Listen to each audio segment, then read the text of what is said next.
magandang araw po mga ka-neighbors at magandang araw po sa ating lahat kahit po mabagyo, kahit po may habagat at sabihin natin ordinaryong ulan lang to, pero isang linggo na po yata halos tayo nagkakaganito. But anyway, kahit po ganyan ang panahon ay tuloy po yung ating trabaho dun sa project natin at yan po ang makikita nyo for today again. But before anything else, ay syempre, thank you po muna uli sa pag-follow nyo at sa pag-support nyo sa channel namin at yung mga napapadaan pa rin po sa channel namin. Salamat po sa chance na naibigay nyo para ma-share namin yung mga contents ng videos namin at sana po ay nagugustuhan nyo. Please don't forget to like and subscribe pa rin po sa channel namin, 6421 TV. Okay, sige po, proceed na tayo. So, okay, magandang araw po uli. Bali, ito na nga po ang first work natin for today. Nag-a-apply na po ng body filler para sa body filler o folly top dito sa mga gap. Ayan, dugtungan po ng ating mga grills. Ayan.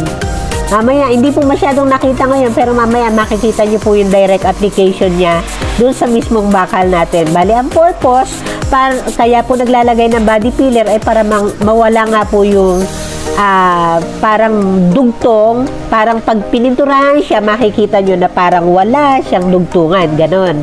At saka na-prevent din ng body filler po yung pagpasok kasi ng moisture na nagkokos din po ng pagkasira ng bakal kung hindi siya malalagyan. Ayan, bali ganyan po, sineselyuhan yung mga butas na ayun yung nasa baba. Yung mismong dugtungan nga po.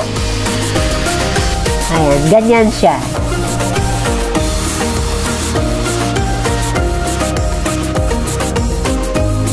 Tapos, dito naman po sa isang side, ay bale, naggawa po sila ng railing dito sa isang side nga po.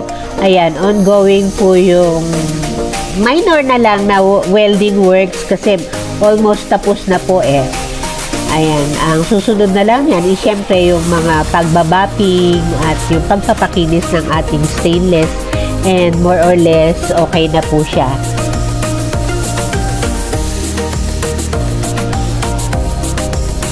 Tapos puntahan naman natin yung ating CR na nagdaan sa maraming modification at finally, eto na po yung final na tiles na gagamitin sa kanya.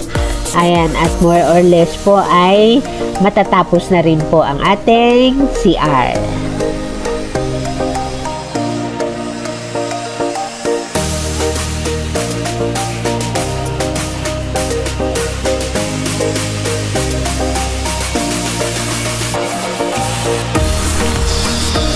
Bali dito sa labas ay ongoing naman po yung paggagawa ng grills para sa bintana. Ilang units din na bintana yan. So, ayan, bali ngayon nag-uumpisa po uli siya na mag-cut ng bakal. Bali, yung cycle natin is magkakat siya ng bakal, magwe-welding, tapos mag-grind. Ayan, eto na po yung sample. Subject for grinding pa yan kasi magaspang pa yung pinag-weldingan. At later, makikita natin yung sample nung nagawa niya na mismo.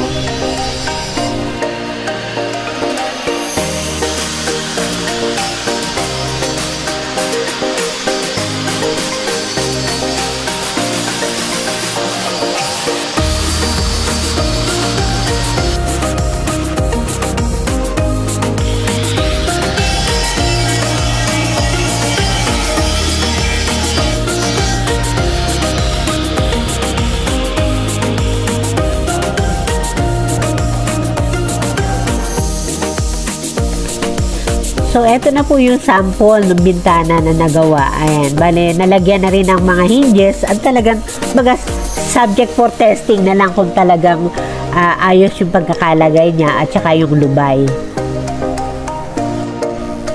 Last time, bale, ang natapos natin is yung naglalagay sila ng andamyo in preparation na po paggagawa dito sa laylayan ng harap ng terrace. So, eto na po ang ongoing na work dito sa harap nga po ng terrace. Ayan, bale, lalagyan po kasi nila yan ng spandrel. So, ayan, nakapaglagay na po ng mga metal paring para doon sa paglalagay nga po ng spandrel.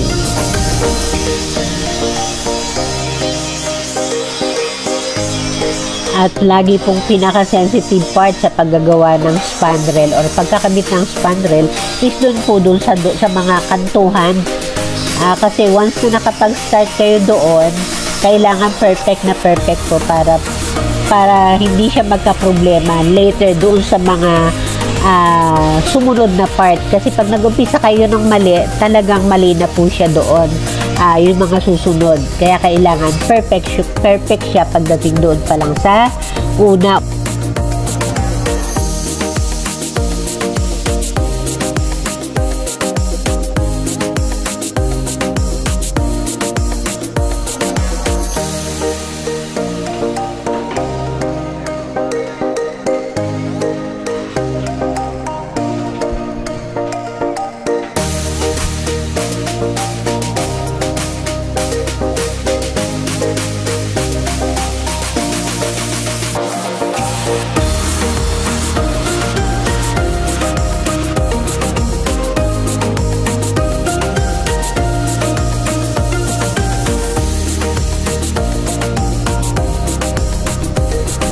So, pasok naman tayo at daanan natin itong area na to na bar po kasi ang gagawin dito. And as of now, okay na po siya.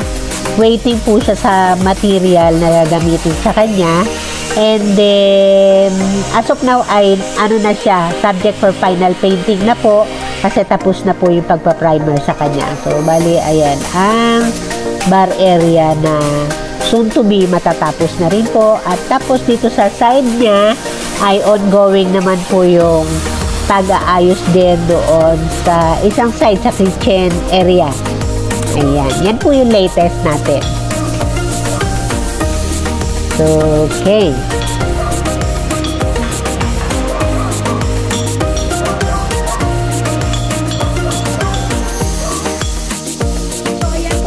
Neighbors, ang pinagkaabalahan namin itong mga araw na panay po ang ulan. Anyway, nasa loob naman po ang work, kaya tuloy-tuloy pa rin ang trabaho ng tropa.